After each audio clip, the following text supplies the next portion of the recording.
Nos oceanos, bem longe dos nossos olhos, existe um império.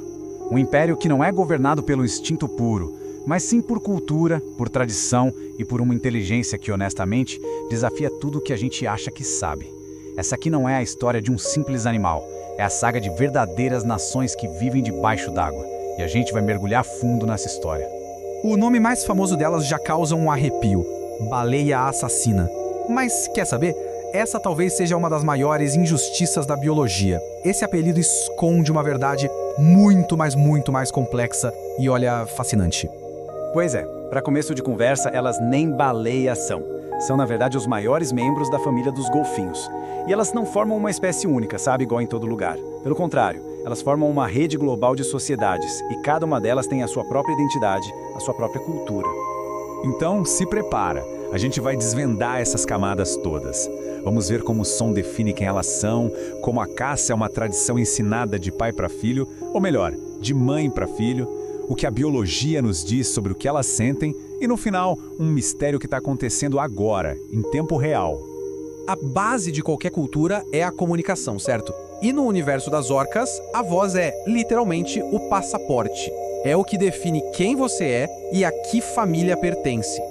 E o mais incrível é que, diferente da maioria dos animais, os sons das orcas não nascem com elas. Elas aprendem a falar.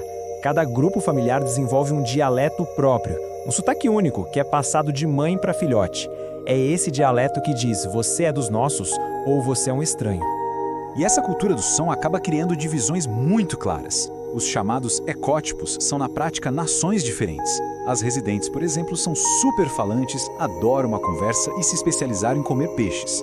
Já as transientes são o oposto, caçadoras silenciosas, furtivas, que focam em mamíferos marinhos. E ainda tem as oceânicas, que formam grupos enormes em alto mar. Elas dividem o mesmo oceano, mas vivem em mundos culturais que não se misturam. Mas a cultura não define só como elas conversam, define principalmente como elas sobrevivem. As táticas de caça das orcas não são um puro instinto, não. São técnicas super sofisticadas, verdadeiras tradições que são ensinadas com muito cuidado de uma geração para outra. Lá na Patagônia, por exemplo, tem a famosa Escola de Punta Norte. É lá que as orcas desenvolveram uma das técnicas de caça mais espetaculares e perigosas que existem, o encalhe intencional. É uma manobra de um risco absurdo que leva anos para aprender. E os adultos não só mostram como se faz, eles ensinam ativamente os mais novos. Chegam até a empurrar os jovens de volta para a água se eles calculam mal a manobra. É impressionante. Mas essa é só uma das tradições. Em outros lugares, as estratégias são completamente diferentes. Na Antártida, elas parecem um esquadrão de elite. Nadam em formação perfeita para criar uma onda gigante e arrastar as focas do gelo para a água. Já na África do Sul, a técnica é outra, é cirúrgica. Elas conseguem virar um tubarão branco de barriga para cima, o que causa um tipo de transe, e aí extraem com precisão só o fígado do animal. E essa técnica, que ficou famosa por causa de uma dupla conhecida como Port e Starboard, causou um verdadeiro terremoto ecológico. Os grandes tubarões brancos, que são predadores de topo, simplesmente foram embora das suas áreas de caça, fugiram com medo. Isso mostra o poder que uma inovação cultural, uma nova ideia, pode ter em todo um ecossistema. Mas o que é que permite essa vida social tão rica, essa cultura tão complexa? Bom, a resposta para isso está na arquitetura do cérebro delas, que tem um detalhe que o nosso não tem. As orcas têm uma estrutura extra no cérebro, uma parte chamada lobo paralímbico. É como se fosse uma expansão dos centros de emoção e de convívio social. A gente não tem isso. Os cientistas acreditam que essa área dá a elas um sentido de eu que é diferente, um senso de identidade que é inseparável do grupo. O eu só existe dentro do nós. Agora, olha esse número, 17 dias. Sozinho ele não quer dizer nada, mas por trás dele está uma das demonstrações de emoção e de laço social mais comovente que a gente já viu no mundo animal. Essa é a história de Talequá. Em 2018, o filhote dela morreu logo depois de nascer, e ela se recusou a deixar o corpo afundar. Por 17 dias, ela carregou o filhote. E o mais impressionante de tudo, o grupo familiar dela mudou o ritmo de viagem, nadou mais devagar só para acompanhar a dor dela. Um testemunho incrível do apoio que une essas famílias. E esse conhecimento todo, essa cultura, é guardado e protegido pelas matriarcas. As orcas são uma das pouquíssimas espécies, além de nós, em que as fêmeas vivem muito tempo depois da menopausa.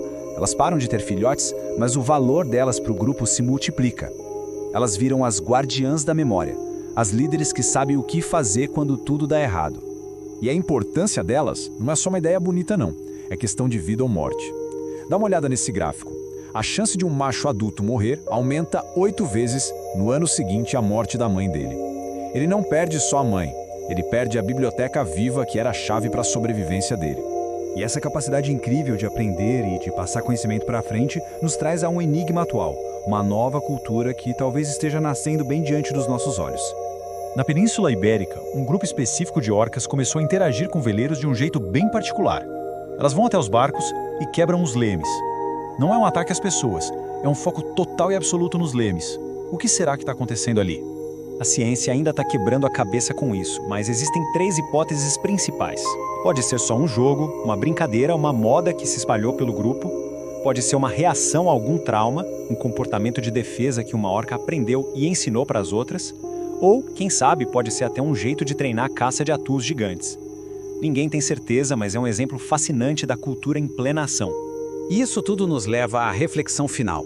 A maior força de uma orca não está na sua mordida, mas sim na sua memória coletiva. Elas são uma espécie que depende totalmente da transmissão de conhecimento.